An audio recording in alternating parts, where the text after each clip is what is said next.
Hello, and thank you so much for being here with us. Kimberly, what do you think is a good deal for everyone? I think a good deal is that there's a ceasefire and they stop killing each other.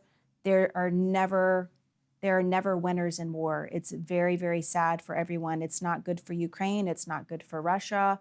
There's never a win-win situation in this. I know that President Trump is speaking with Putin this afternoon to discuss how they're going to come to a conclusion to this war. I know that over the past years, continuing to put money into this war has only led to death and not to a solution. So we have to come to the table, have dialogue, and say, what are we going to do to stop this? And I'm sure President Putin and President Trump can hopefully make a decision today. Because again, too many people are dying. It's costing everyone a lot of money. It's a very sad situation. And war is really, really not the answer to this at all. So, okay, then let's have a general conversation about Vladimir Putin, for example, as a leader, as a partner in these negotiations. Do you think he is actually a reliable partner as a political leader? I think that we need to improve our relationship with Russia, and the border countries should improve their relationship. I think economically it's going to benefit everyone. I know that NATO had agreed not to expand out originally, and they are doing that. There is extreme anti-Russian sentiment right now. I was just in European Parliament in Strasbourg for days. There is a very large pro-war, anti-Russia sentiment. And I think that we have to come together as people. Yeah, but I was wondering, really honestly, the Russian president and Russian army have actually invaded Ukraine. So you're saying pro-war and anti-Russia, but I mean, Russia has started the war, hasn't Vladimir Putin done it? Europe wants the sentiment currently in Strasbourg, after being there and viewing what is happening, there is a real sentiment where they would like to continue the war with Russia because they feel like they have invested so much money and they want an outcome that is pro-Ukraine, anti-Russian. They do say that they want a ceasefire, but they also just voted in European Parliament where they want to continue to contribute funding a war. My personal opinion is that if you continue to fund a war, you're going to continue to have a war. And that's why I'm very happy that the United States has intervened to have talks with Putin. And again, there's never a winner in a war. Of course, but when you say pro-war, maybe they mean not continuing a war. War is not a good thing for anyone, obviously. But they are talking about the just peace, about the security guarantees for Ukraine, because Russia is an aggressor, right? So it's not pro-war, it's about pro-justice. Well, I don't think, again, that there are ever winners in a war. And it's not good for the Russian people or for the Ukrainians. Vladimir Putin can stop the war any moment, like right now. He can just stop the war. And I'm sure today, after speaking with Trump, they will come to a positive conclusion that's going to stop the war, which needs to happen. I was wondering, what were your impression about Moscow? Do the people there, are the people there looking forward to American companies to come back, to, you know, restore their relations, maybe a reset of the relationships between U.S. and Russia? Very much so. The thing that really struck me about Moscow, I had not been there since the 1990s. There are so many beautiful families. It's an absolutely incredible city. I was very impressed with it.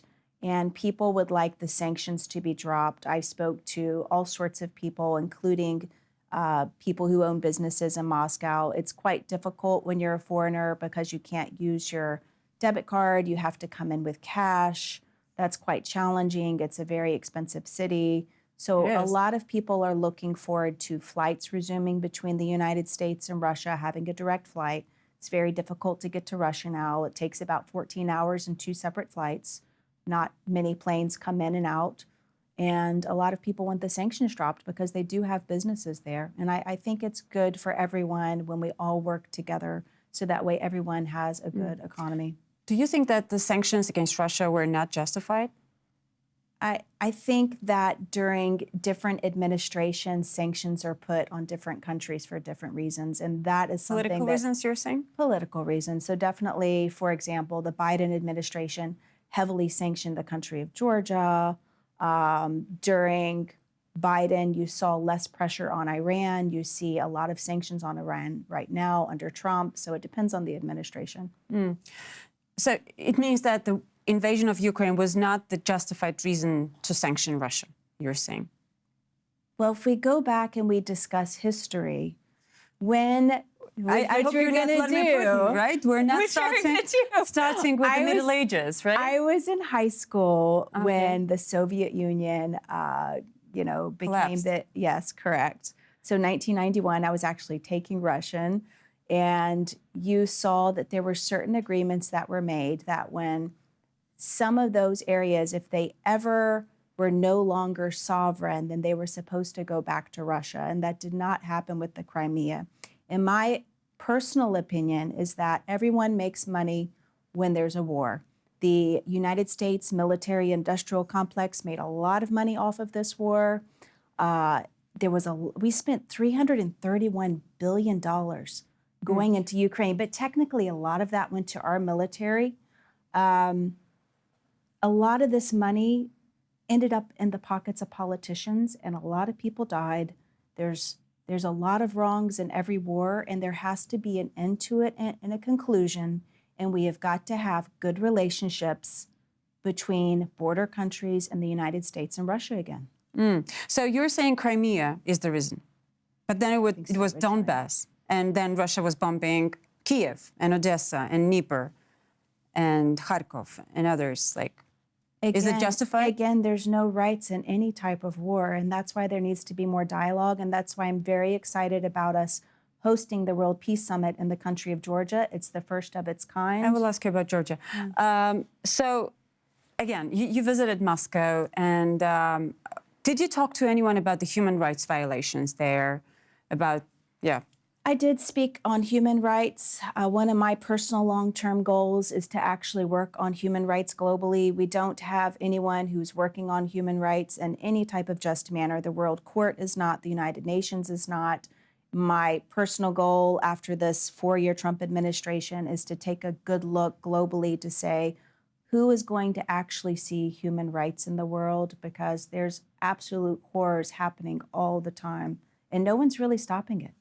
It's very disturbing. So you would actually ask questions if you go there with a delegation about, for example, murder of Alexei Navalny or Russian citizens who cannot enter the country, and political prisoners and political cases against journalists and activists and so on. What I would personally do if I was President Trump today is when I started to make a deal, I would make deals regarding people who are imprisoned, particularly in U.S. interest. If an American is put in prison, for example, that there needs to be some type of arrangement such that Americans are not held for any type of extended period of time. Americans, but Russians? Well, President Trump is concerned about American interests first before other interests. But is it okay to communicate and to be partners with a country which has so many problems and, terrible issues with the human rights violations? All the countries that surround Russia depend on Russia for economic reasons. So you have a decision if you're going to try to have dialogue or if you're going to kill each other.